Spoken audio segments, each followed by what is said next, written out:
Christine remembers the exact sound before she remembers Aurora's face. Not the knock, the pause after it. That small, careful silence that comes when someone is afraid of being heard. When she opens the door, Aurora is standing there with her arms folded tight against her chest, shoulders pulled inward, eyes red but dry, like she's already cried everything out before allowing herself to come. She doesn't say hello right away. She just looks past Christine into the house like she's checking whether the air inside is safe. Christine steps aside without thinking. No questions. No hesitation. That instinct, the one she's learned to trust after years of swallowing her own, tells her this moment matters. Inside, Aurora sits on the edge of the couch, not leaning back, not getting comfortable. Christine notices everything. The way Aurora keeps smoothing the sleeves of her sweater, the way her foot taps, then stops, then taps again. The way she keeps glancing at her phone, face down on the cushion beside her, like it might buzz at any second and shatter whatever fragile courage brought her here. They talk at first about nothing important. School, weather, how fast Flagstaff is changing. Christine lets it happen. She knows this rhythm. You don't rush someone who's finally found the nerve to speak. And then Aurora's voice changes. It drops. Not louder, quieter. Like she's afraid the walls might remember. I need to ask you something, she says. Christine nods. Slow, careful. Aurora swallows. I don't know how to say this without it sounding wrong. Christine doesn't interrupt. I feel like I'm disappearing, Aurora says. Like I don't exist unless I'm doing something right. The words hang there. Christine feels them hit somewhere deep in her chest because she knows that feeling. She lived inside it for years. Aurora keeps going. Faster now, like she's afraid she'll lose momentum. I'm not allowed to be upset, or confused, or tired. Everything is always about keeping the peace, about not making things harder. Christine exhales slowly. She doesn't offer solutions. She offers presence. And then Aurora says the sentence that changes everything. I looked up what emancipation means. Christine freezes, not visibly, not dramatically, but inside, something shifts. This isn't teenage angst. This isn't a bad week. This is structure. This is planning. Aurora rushes to explain. I'm not saying I want to leave forever. I need space. I need to breathe. I need to know who I am without feeling like I owe someone for existing. Christine finally speaks. Her voice is gentle, but firm. Do your parents know you're feeling this way? Aurora shakes her head immediately. No. They can't. If they knew I was here right now, this way, it would be bad. Christine hears the fear underneath that word. Bad how? She doesn't ask. She doesn't need to. Aurora's fingers curl into the fabric of her sweater. I just wanted to know, hypothetically, if it was even possible to stay somewhere else. Temporarily. Legally. Christine feels the weight of it settle over her like a storm cloud. She knows exactly what this could become. She knows the accusations that would come flying. The way her name would be dragged, the way her motives would be twisted. And yet, she also knows this. Aurora didn't come here to be convinced. She came here to be heard. If you've ever felt trapped in a place that was supposed to feel like home, stay with me, because this is where everything quietly starts to break. Christine doesn't promise anything. She's careful. She explains boundaries. She explains that laws are complicated, that emotions don't override reality. She tells Aurora she deserves safety, but that safety doesn't always look like escape. Aurora listens. Really listens. And for the first time, she relaxes, just a little. That's when Christine notices the notebook in Aurora's bag. It's old, worn, corners bent, the kind of thing someone writes in when they don't feel allowed to speak out loud. Aurora sees her glance at it and quickly zips the bag shut. That's just thoughts, she says, too quickly. Christine nods, but the image sticks. They sit in silence for a moment, not awkward, heavy, full. And then Aurora stands. I should go, she says. I stayed longer than I meant to. Christine walks her to the door. They don't hug. It would feel like too much. Like crossing a line neither of them is ready to acknowledge. When the door closes, Christine leans against it, heart pounding. She knows what just happened wasn't illegal. It wasn't manipulative. It wasn't wrong. But she also knows how it will be framed, because secrets like this don't stay quiet in families built on control. Across town, Robyn is pacing. She hasn't heard from Aurora in over an hour. She tells herself not to panic. Aurora is an adult. Aurora deserves privacy. She repeats these thoughts like affirmations, but they don't stick. When Aurora finally walks through the door, Robyn's relief turns sharp. "Where were you?" she asks. Aurora hesitates. Just a second too long. "With a friend," she says. Robyn studies her face. The calm, the steadiness, the difference. And something cold settles in Robyn's stomach. Later that night, Cody listens as Robyn talks. He doesn't interrupt. His jaw tightens with every sentence. Christine's name lands between them like a match. She's interfering, Robyn says. She's confusing her, planting ideas. Cody doesn't respond right away. He stares at the floor, running it through his own narrative. Control, authority, loyalty. She has no right, he finally says.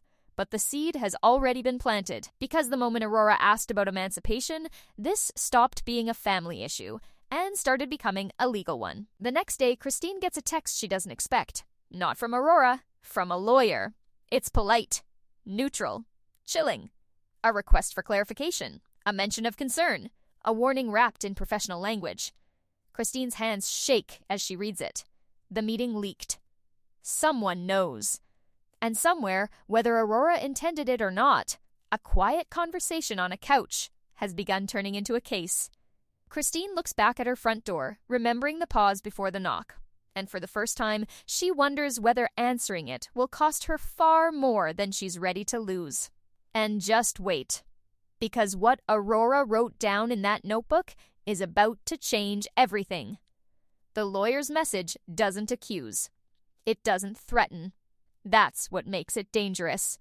Christine reads it again, slower this time, feeling how every sentence is designed to sound reasonable while quietly boxing her in. Clarification requested. Concern expressed. Boundaries referenced. It's the kind of language she's seen before. The kind that turns intention into implication. She doesn't reply right away. Instead, she sits at the kitchen table and lets the room go quiet. The house feels different now, like it's holding its breath. Christine knows this pattern too well. This is how things escalate in this family, not with shouting at first, but with whispers, with framing, with the slow construction of a story where someone else is always the problem. Across town, Aurora sits on her bed, staring at the closed door of her room. Her phone is in her hand, screen dark. She hasn't told Christine about the lawyer. She hasn't told anyone. The guilt presses on her chest, sharp and unfamiliar, because for the first time in her life, she did something for herself, and it might hurt someone she didn't mean to hurt. Downstairs, Robyn's voice floats up through the house. Calm. Controlled. Too calm. She's been distant lately, Robyn says, not loudly enough to sound angry, but not quietly enough to sound casual. I'm worried. Cody grunts in response. He's pacing. Aurora can hear his footsteps, heavy and impatient.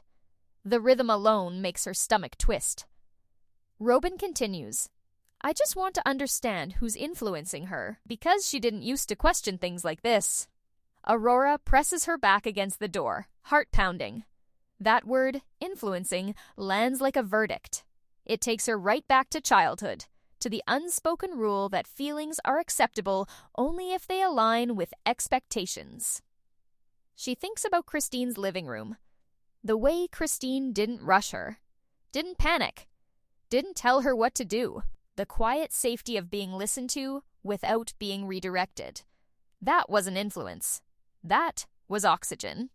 And if you've ever realized too late that being heard can look suspicious to people who rely on silence, stay with me, because this is where the truth starts to get twisted. Christine finally responds to the lawyer with something short and factual. No defensiveness. No explanations beyond what's necessary. She knows better than to overshare. Still, her hands tremble when she hits send. Within hours, the story starts moving without her. Robyn calls Mary first. Not to accuse, to confide. She frames it as fear. As protection. As a mother's instinct. Mary listens. Uncomfortable, but quiet. She's learned that silence is safer than disagreement. Janelle hears about it next, secondhand, through a clipped message that doesn't ask for her opinion, but clearly expects her agreement. Janelle reads between the lines. She always has, and something about the timing doesn't sit right with her. Christine doesn't hear any of this yet. What she hears is the knock on her door 2 days later. This time, there's no pause. 2 firm knocks. Official, unavoidable. A process server stands on her porch, eyes trained slightly past her face, trained not to engage. Christine accepts the envelope with steady hands, but the second the door closes, her composure cracks. Inside is a notice of intent. Not a lawsuit yet. Not a charge, but a clear signal. Christine's conversation with Aurora is now being positioned as inappropriate contact.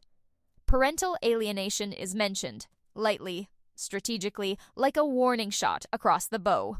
Christine sinks onto the couch. She thinks of Aurora's face when she asked about emancipation. The fear, the relief, the hope that flickered there, fragile and rare. Christine knows this family's unspoken rule. If a child starts thinking independently, someone else must be blamed. Because once a system depends on control, curiosity becomes the most dangerous thing of all. That night, Aurora opens her journal. She hasn't written in days. Not because she has nothing to say, but because saying it suddenly feels risky. Still, her hand moves on its own, pen scratching against paper like it's trying to outrun her thoughts. She writes about the meeting, about the couch, about how Christine didn't tell her she was wrong for feeling tired of being grateful all the time. She writes about Robyn's worry, how it feels less like concern and more like surveillance. She writes one sentence, underlined twice. I don't want to be rescued. I want to be trusted. She closes the journal quickly when she hears footsteps outside her door. Robyn knocks, soft but insistent. Aurora? Can we talk? Aurora opens the door a crack. Robyn's face is careful, eyes searching. I heard you went to Christine, Robyn says. Aurora's throat tightens. I didn't do anything wrong. Robyn sighs, like she's already exhausted by the conversation. I'm not saying you did. I just wish you'd come to me first. Aurora doesn't answer. She can't explain that coming to Robyn first would have meant never asking the question at all. Downstairs, Cody listens from the hallway, arms crossed, jaw clenched. In his mind, the situation is already settled. Authority challenged must be reasserted. Boundaries crossed must be punished. He texts the lawyer back with a single line, proceed. And just like that, a private conversation becomes a battlefield, and Aurora is standing right in the middle of it. Christine meets with her own attorney the next morning. The office smells like coffee and old paper. The fluorescent lights hum softly overhead. As the lawyer explains possible outcomes, Christine feels a familiar anger rise, not hot and explosive, but cold and focused. She asked a question, Christine says. That's all. The lawyer nods. And questions make people nervous when they're afraid of answers. Christine exhales slowly. She knows this won't stay quiet much longer. She knows the next step won't be a letter. It will be a filing. What she doesn't know yet is that someone else is about to enter the story. Because later that afternoon, Janelle calls Aurora. Not to interrogate, to listen. Aurora hesitates before answering, but something tells her this call is different. And as she steps outside, journal tucked under her arm without even realizing it, she has no idea that those pages, those private, desperate thoughts, are about to become the most powerful evidence in a courtroom that hasn't even opened yet. Because once words are written down, they don't just disappear, they wait. The courthouse doesn't look dramatic from the outside. No flashing lights, no shouting crowds, Just gray stone, wide steps, and doors that feel heavier than they should when you push them open. Christine notices that first, how even the air seems thicker inside, like it's already decided something before anyone speaks. Aurora sits 2 rows behind Robyn, hands folded in her lap, shoulders stiff. She's wearing a sweater she doesn't like, one Robyn picked because it looks respectful. Aurora thinks it makes her look smaller than she feels, or maybe smaller than she's allowed to feel. Christine doesn't look back at her. Not because she doesn't want to, but because she knows eye contact right now could be used against both of them. Everything in this room has rules. Even concern has boundaries. Cody sits beside Robyn, posture rigid, eyes sharp. To him, this isn't emotional. It's structural. Authority challenged. Order disrupted. He believes families fall apart when lines blur, and in his mind, Christine blurred them first. The judge enters. Everyone rises. Everyone sits. And just like that, the quiet conversation on a couch becomes a matter of record. Robyn's attorney speaks first. Calm. Polished. He uses words like confusion, influence, vulnerability. He paints Aurora as fragile, not weak, but impressionable. A young woman overwhelmed by change, guided toward dangerous ideas by someone with unresolved resentment. Christine listens without reacting. Her attorney rests a hand lightly on the table, a silent reminder. Wait. Then comes the phrase that makes Aurora's chest tighten. Temporary relocation. Robyn's attorney lets it hang, heavy with implication. The suggestion of emancipation. The suggestion of living elsewhere. These ideas did not originate in a vacuum. Aurora's fingers curl into her sleeve. Because that's a lie. Not shouted, not obvious, but still a lie. And if you've ever watched someone tell your story while you're sitting right there, unable to interrupt, stay with me, because this is where silence starts to hurt. Christine's attorney stands. He doesn't raise his voice. He doesn't attack. He asks questions instead. Did Christine Brown ever offer Aurora Brown a place to live? No, Robyn's attorney admits. But did she suggest emancipation? No. Did she contact Aurora first? No. The room shifts slightly. Not dramatically, but enough. Christine's attorney continues. So what we're discussing is a conversation. One initiated by Aurora. A conversation where no promises were made, no plans arranged, no actions taken. Robyn's jaw tightens. The judge nods slowly, eyes thoughtful. Then the judge says something unexpected. I'd like to hear from Aurora. The room freezes. Robyn turns, eyes wide. Your Honor. But the judge raises a hand. She's an adult. And she's central to this matter. Aurora's heart pounds so loud she's sure everyone can hear it. She stands on shaky legs and walks to the witness chair, every step feeling like she's moving through water. She swears to tell the truth. Her voice doesn't shake when she says it, and that surprises her. The first questions are gentle. Name. Age. Education. Then they turn. Why did you go to Christine? Aurora swallows. She glances once, just once, at Robyn. Then she looks straight ahead.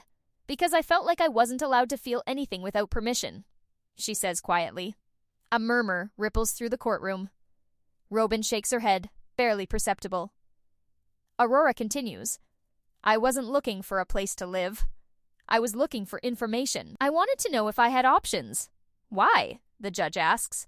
Aurora hesitates. This is the moment, the line between safe and honest. Because I felt monitored, she says. Not protected. Monitored. Robyn exhales sharply. Cody's face hardens. Aurora's hands tremble now, but she keeps going. Every emotion felt like a problem. Every question felt like disloyalty. I didn't know who I was without being. Managed. Christine stares straight ahead, eyes glassy but unblinking. Because sometimes the most dangerous thing a person can do is describe their reality out loud. Robyn's attorney stands for cross-examination. He softens his tone. Aurora, would you say you were under stress at the time? Yes. Would you say Christine was kind to you? Yes. And could that kindness have felt persuasive? Aurora frowns. No. The attorney presses. But it felt different from home, didn't it? Aurora nods slowly. Yes, and that difference didn't influence you? Aurora takes a breath. It didn't tell me what to do. It didn't tell me what to think. It just didn't tell me I was wrong. The attorney pauses. There's nothing to twist there. Christine's attorney stands again. Aurora, did you bring anything with you today? Aurora's stomach drops. She looks down at her bag. Robyn's head snaps up. What is this? Christine turns for the first time. Aurora reaches into her bag and pulls out the journal. The courtroom stills. I didn't plan to, Aurora says, voice shaking now, but I was told my feelings were being questioned, and these are my feelings.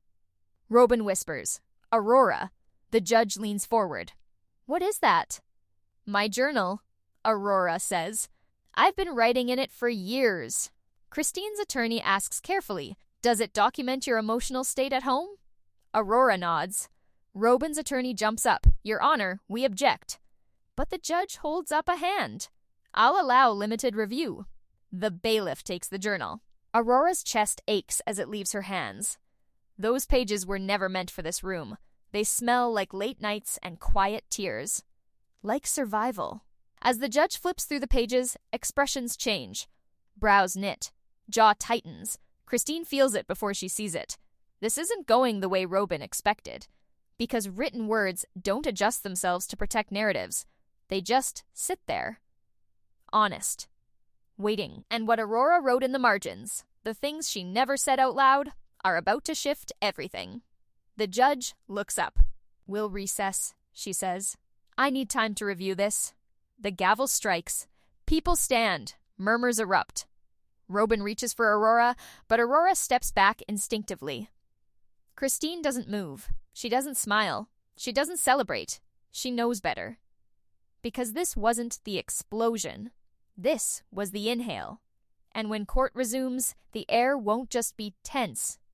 It will be unforgiving. Because once the truth is written down, it doesn't ask permission before being seen. When court resumes, the room feels smaller. Not physically, emotionally. Like the walls have leaned in just enough to make everyone aware that there's no room left to hide. Aurora sits straighter now. Not calmer, steadier. There's a difference. Fear still lives in her chest, but it's no longer in charge. The judge returns with the journal placed carefully on the bench, as if it's something fragile. Which, in a way, it is. It's not evidence in the usual sense. It's not dates and signatures and contracts. It's a record of what it feels like to grow up believing love is conditional. The judge speaks slowly. I've reviewed the entries relevant to this matter. Robyn's hands tighten in her lap. Cody doesn't move at all. These writings, the judge continues, do not suggest manipulation by an outside party. They suggest prolonged emotional distress. A quiet ripple moves through the room. Christine keeps her eyes forward. She knows better than to react. Any sign of satisfaction would be weaponized. The judge looks directly at Aurora. Did anyone ask you to write these things? Aurora shakes her head. No. Did anyone tell you what to feel? No. Did anyone instruct you to hide this journal? Aurora hesitates, just long enough for the truth to form. No, she says. But I knew better than to share it. That lands harder than shouting ever could. Because when someone hides their pain without being told to, it usually means they've learned the consequences of honesty. Robyn's attorney tries to regain control. He reframes. He pivots. Your Honor, he says, journals are subjective. Emotions fluctuate. A young adult under stress may exaggerate feelings. Aurora lifts her head. I wasn't exaggerating, she says, before anyone can stop her. The judge raises a brow. Go on. Aurora's voice trembles, but she doesn't stop. I wrote those things on nights when I couldn't sleep, when I felt like I was failing at being grateful, when I was scared that if I said the wrong thing, I'd be the reason everything fell apart. Robyn exhales sharply. Aurora, that's not fair. The judge cuts in. Mrs. Brown, please refrain. Cody finally speaks. His voice is controlled, but there's an edge to it. Aurora, we gave you everything. Safety. Stability. Love. Aurora turns to him. I know, she says. That's why it took me so long to admit I wasn't okay. Silence follows. Thick. Uncomfortable. Christine feels tears burn behind her eyes, but she doesn't let them fall. This isn't about her. It never was. And the most devastating realizations are often the quiet ones, the moments when intentions stop mattering more than impact. The judge leans back, folding her hands. This court is not here to determine guilt of parenting. It is here to determine whether inappropriate influence occurred. She looks directly at Robyn. Based on testimony and written evidence, I do not find that Christine Brown engaged in manipulation or parental alienation. Christine exhales for the first time in what feels like days. But the judge isn't finished.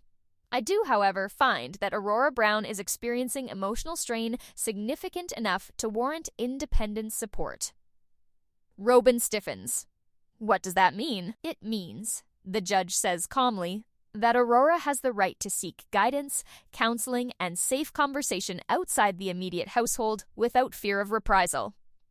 Cody's jaw tightens. Aurora's heart pounds, not with fear this time, but with something unfamiliar. Relief. Because sometimes winning doesn't look like escaping, it looks like being allowed to speak without punishment. The hearing adjourns. In the hallway, everything collides. Robyn reaches for Aurora again, voice breaking. Why didn't you tell me it was this bad? Aurora steps back. Not dramatically, just enough. I tried, she says. I just didn't have the words yet. Cody looks at Christine, eyes hard.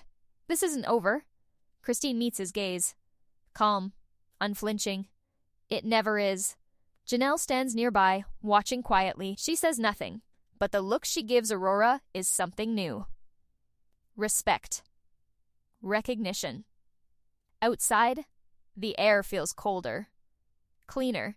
Aurora stands between all of them, realizing something important for the first time. She doesn't need to choose a side right now. She just needs space to exist. Christine walks past her toward her car. Aurora hesitates, then speaks. Thank you, she says softly, for not telling me what to do. Christine smiles sadly. That was never my job. They part ways without another word, but inside Robyn's house that night, the silence is different. No reassurances. No speeches. Just the heavy awareness that something fundamental has shifted. Because control doesn't disappear all at once. It cracks. And in the quiet after court, Aurora opens her journal again, not to record pain this time, but to write a single line that scares her in the best way possible. I'm allowed to figure this out, and what Aurora decides to do with that freedom next will change this family more than any ruling ever could. The house feels unfamiliar now, not because anything looks different, but because Aurora does. She notices it the moment she steps inside. The walls still hold family photos. The furniture hasn't moved. But the silence isn't comforting anymore. It's watchful. Robyn hovers without hovering. Every question sounds gentle, but lands heavy. Are you okay? Do you need anything? Do you want to talk? Aurora answers politely, carefully. She's learned how to do that well. But something inside her has shifted, and she can't unlearn it. The court didn't give her freedom. It gave her permission to notice. Cody keeps his distance. Not out of respect, but strategy. He believes time will reset things. That authority will quietly reassert itself if no one challenges it directly. Aurora doesn't challenge him. She just stops shrinking. That's what scares him. Because when control stops working, it's not rebellion that threatens it. It's calm independence. Christine hears through Janelle that things are tense, not explosive. Worse, controlled. Christine recognizes that atmosphere instantly. It's the space where emotions are managed instead of felt, where silence is praised as maturity. She debates reaching out. She doesn't. That boundary matters now more than ever. Instead, Aurora is the one who texts first. Not asking for help, just asking to talk. They meet in public this time. A calf. Windows. Noise. Witnesses. Christine arrives early, hands wrapped around a mug she doesn't drink from. When Aurora walks in, Christine almost doesn't recognize her, not because she looks different, but because she carries herself differently. Shoulders back, eyes steady. They talk about school, about therapy, about how strange it feels to say I'm allowed out loud without apologizing. Then Aurora says it. I don't think I want to live anywhere else, she says quietly. Christine nods. She doesn't react. She waits. I think, Aurora continues, I just don't want to live scared anymore. Christine's throat tightens. Aurora exhales. And I don't think they know how to live without me being scared. That sentence lands heavier than any accusation ever could. Because sometimes the most painful truth is realizing your fear made other people comfortable. Back at Robyn's house, the tension finally cracks. Not in a scream, in a question. Cody asks, So what exactly do you want now? Aurora meets his eyes. Respect. Robyn laughs softly, disbelieving. We've always respected you. Aurora shakes her head. You protected me. You managed me. You worried about me.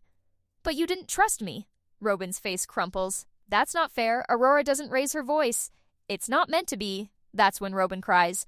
Not performative. Not strategic. Real. And for a moment, Aurora almost backs down. Almost apologizes. Almost reclaims the old role. But she doesn't, because she knows where that road leads. And growth becomes real the moment you stop rescuing people from the consequences of not listening. Weeks pass. The court case fades from headlines, but not from memory. The family tries to reset. Group texts resume. Polite dinners happen. But something is permanently altered. Aurora starts making plans that don't include asking permission first. A trip with friends. A schedule change. A boundary. Christine watches from a distance, proud and uneasy. She knows this family. She knows pressure doesn't disappear. It adapts. And she's right, because one night, Aurora finds her journal missing. Not stolen. Relocated. Placed neatly on her desk. Open. Robyn says nothing about it. She doesn't have to. Aurora closes the journal slowly. Her hands don't shake this time. She realizes something then. Something final. The fight was never about where she lived. It was about who owned her voice. And that battle isn't over yet. Because when someone reads your truth without your consent, the next choice becomes unavoidable. Aurora picks up her phone. She doesn't call Christine. She calls a lawyer. Not to run, not to accuse, but to understand exactly what her rights look like next. And as she stares out the window, journal tucked safely back in her bag, one question settles into her mind. Steady, terrifying, and freeing all at once. What happens when I stop asking to be allowed? And tell me this. If you were Aurora, would you stay and push for change? Or leave to finally breathe? Write your answer in the comments, because what she chooses next will redefine this family forever.